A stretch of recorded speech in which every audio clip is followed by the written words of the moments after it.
राधा अष्टमी व्रत कथा। भाद्रपद शुक्ल पक्ष की अष्टमी तिथि को राधा रानी का जन्म हुआ था, इसलिए इस दिन को राधा अष्टमी के रूप में मनाते हैं।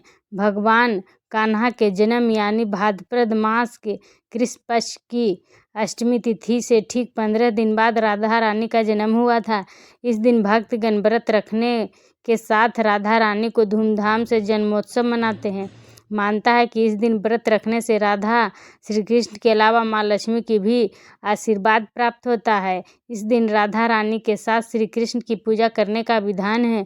अगर आप भी राधा अष्टमी का व्रत रख रहे हैं तो राधा रानी की विधिवत पूजा करने के साथ इस व्रत कथा का पाठ अवश्य करें, तभी राधा अष्टमी की पूर्ण फल प्राप्त होगा।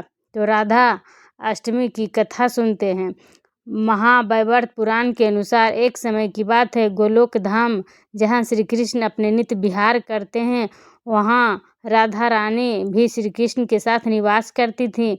एक बार की बात है, जब राधा रानी कुछ समय के लिए गोलोक से दूर थीं, तब भगवान श्री कृष्ण अपनी एक सखी बिरजा के साथ विहार कर रहे थे।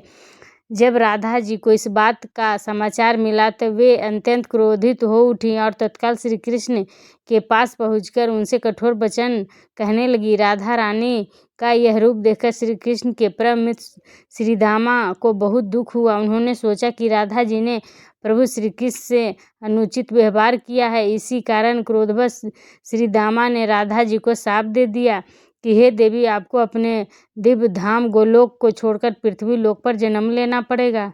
यह शाप सुनकर राधा रानी को भी क्रोधित हुई और उन्होंने प्रतिशोध में श्री दामा को भी श्राप दिया, हे श्री दामा, तुम भी राक्षस कुल में जन्म लोगे और वहाँ अपने कर्मों के कारण अंत में मृत्यु को प्राप्त होगे। राधा जी के शाप के फलस्वरूप श्री दामा का जन्म शंखचूड़ राक्षस के रूप में हुआ। यही शंखचूड़ भगवान विष्णु के अनन्य भक्त था, जिसे बाद में भगवान शिव ने युद्ध में पराजित किया।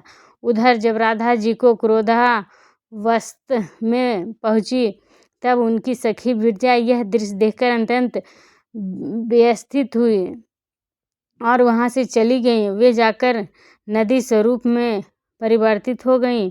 श्री दामा और राधा जी के बीच शाम सापी की इस लीला के बाद भगवान श्री कृष्ण ने राधा जी को समझाते हुए कहा कि प्रिय, अब आपको पृथ्वी लोक पर जन्म लेना होगा।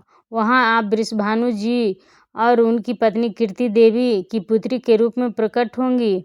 सांसारिक दृष्टि से आपका विवाह रायन नामक वैश्य से होगा, जो मेरा ही अंशावतार होगा। इस प्रकार पृथ्वी पर भी आप मेरी प्रिया स्वरूप में रहेंगे, परंतु हमें वहाँ वियोग और मिलन दोनों की लीला का अनुभव करना होगा। भगवान श्री कृष्ण के वचनों के पश्चात योगमाया ने कीर्ति देवी के गर्भ में प्रवेश किया। जब कीर्ति देवी प्रसव पीड़ा से गुजर रही थी, तब योगमाया ने वायु के रूप में वहाँ प्रवेश किया और उसी क्षण राधा रानी कन्या स्वरूप में प्रकट हो गई। इस प्रकार देवी राधा का दिव्य अवतरण पृथ्वी पर हुआ और वे वृषभानु जी की लाडली पुत्री के रूप में बरसाना धाम में पली बढ़ी।